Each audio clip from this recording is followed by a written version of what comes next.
All right, welcome to the Explainer. Today, we are unpacking a concept that is honestly a total game changer if you're looking to optimize your life and it really lock down your future. We're talking about the $10,000 rule, pathways to financial freedom. Now, I know we've all heard a million abstract theories about wealth, right? But today, we're gonna ground all of those ideas into a highly structured, super tangible framework. So get ready, because understanding this rule is gonna fundamentally shift how you approach your money every single day. Just look at that number for a second, $10,000. Now, you might be asking yourself, why this specific milestone? Why not 5,000 or 50,000?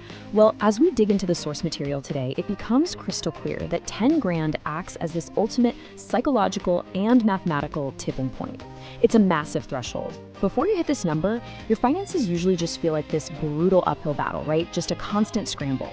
But man, the second you cross that five-figure mark, the math completely changes, and more importantly, your mindset shifts with it. It's the exact moment where your financial cushion turns into an absolute launching pad. Okay, section 1, the $10,000 rule, and what financial freedom actually looks like. Let's define our ultimate goal here, so we're all on the exact same page. Financial freedom isn't necessarily about buying massive mega yachts or, a whole fleet of sports cars. It's really about having ownership of your own time and your own choices, rather than being rented out to financial stress. Think of it like real estate. When you have zero savings, you are basically renting your life. You're completely at the mercy of the landlord, which in this case is your bills, your debt, and those wild surprise emergencies. But hitting that $10,000 mark, that's like finally getting the deed to your own life. You stop paying rent to anxiety, and you actually start building equity in your own peace of mind. And that brings us directly to the core concept from our text, the $10,000 rule. To really wrap your head around this, picture a snowball. When you're first trying to pack snow together with bare hands, it's rough, right? The snow keeps crumbling, your hands are absolutely freezing, and you kind of feel like you aren't getting anywhere. But eventually, if you just keep packing, it hits a specific size, a critical mass. The $10,000 rule represents that exact critical mass. It's the precise moment your financial snowball stops being this massive struggle to manually push and just starts rolling down the hill on its own, gathering its own momentum. This perfectly illustrates that exact transition. On the left, we've got the push. That's everything before you hit 10 grand. It's that grueling, scraping by mindset where, say, a broken down car totally shatters your progress and you literally have to start all over again. But then on the right, we have the momentum. After $10,000, automated momentum completely takes over. Sure, an unexpected emergency might chip a tiny piece of ice off your massive snowball, but gravity and compound interest keep the whole thing rolling forward anyway. The security you've built actually starts doing the heavy lifting for you. Let's move to section 2, creating your financial foundation, and how we actually apply this. You cannot build a roof without first pouring a concrete foundation. Think about it. If you're building a house, you don't start by picking out fancy chandeliers or nailing down roof shingles. No way. You have to pour a thick, solid, completely unshakable concrete slab first.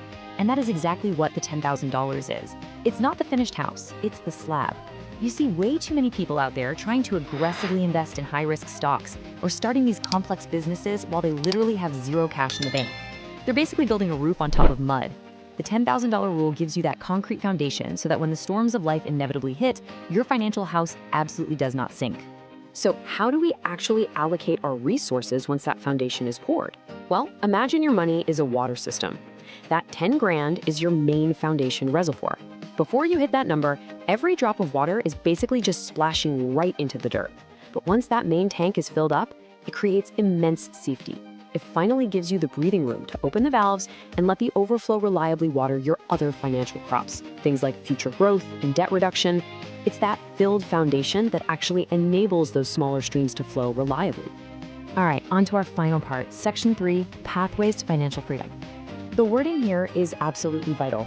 Notice it says pathways to financial freedom. Plural.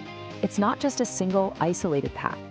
Reaching the $10,000 rule doesn't force you down some narrow, dead-end street. Actually, scratch that. It's more like it brings you to a crucial crossroads. When you're broke, let's face it, you have zero choices. Your path is totally dictated to you by a lack of funds. But once you achieve this goal, an entire map just unfolds right in front of you. You suddenly have the autonomy to pick your direction based on your own personal goals and your own risk tolerance. And here are those pathways all mapped out for us. Imagine you're standing in a long hallway, and it's filled with locked doors. Behind one door, we have the savings path. which is perfect if you're wanting to build even more baseline security. Behind another is the investing path, for when you're ready to really multiply your wealth.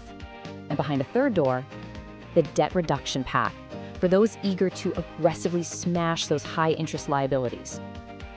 For years, you might have just been staring at these locked doors, while the $10,000 rule is your master key. It's a tangible asset in your pocket that suddenly lets you walk right up, unlock whichever route suits you best, and confidently step on through. Let's tie this whole narrative together to make sure you can actually apply it today. Think of your financial journey like a garden. Step 1, you gotta plant the seed. And that seed is the $10,000 rule. Now, it takes intense focus, care, and real protection to cultivate that initial amount. But then comes step 2, choose your pathway. Once the seed actually sprouts, you get to decide how to train the vines, whether that's steering them toward investing, saving, or paying off debt. Finally, step 3, grow to freedom. This is where you step back and let time, consistency, and compound interest do their magic. You literally watch that single concentrated seed evolve into a massive, branching tree of total financial independence. So, as we wrap up this explainer, I really want to leave you with this one question. If $10,000 is the master key, if it's the critical mass of the snowball and the concrete slab of your financial house, what is your very first step going to be today to start building it? Because financial freedom isn't an accident, you guys, it's an architecture. You got to look at your own numbers, pick up your tools, and start pouring that foundation.